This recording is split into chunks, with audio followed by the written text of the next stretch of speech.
Matt Castle has shown a little bit of life.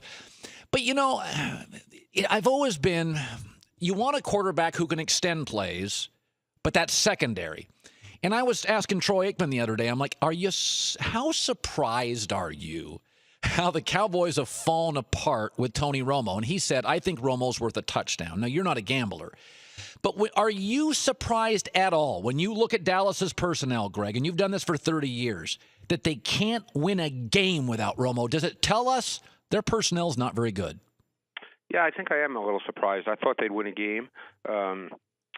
Castle probably had his best game against the Eagles, but he still missed too many things. And when I say missed, I'm talking about where he doesn't turn it loose, where there's open receivers within the context of the route combination, and he's not turning it loose. And there's no stat for that. There's no stat for balls that aren't thrown that should be thrown. Yeah. And you'd be surprised at how many quarterbacks, certainly the lower level quarterbacks, fall into that category. But I thought their team was good enough to win a game or two, and that's really all they needed. And their pass rush has disappeared over the last number of weeks when I thought earlier in the season it was coming on. They're not a high percentage blitz team, so they don't make up for their down four with pressure. I think their secondary's actually been pretty good. So I am surprised. Yeah, so am I. This is a weird question, but do you think a quarterback ever helps a defense? I remember the Atlanta Falcons with Michael Vick.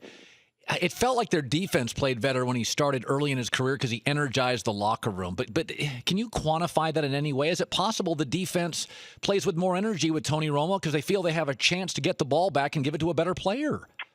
That's hard to say because now you're just talking about what's in players' minds, and right. I can't really speak to that. Yeah. I think one thing we've probably learned is that Tony Romo, which I always felt was true, that Tony Romo is a high-level NFL quarterback. Yes. And, I think a lot of people, again, we can sit here and discuss Brandon Weeden or Matt Castle all day, but Tony Romo is a high-level NFL quarterback, and this team, for many reasons, struggles without him.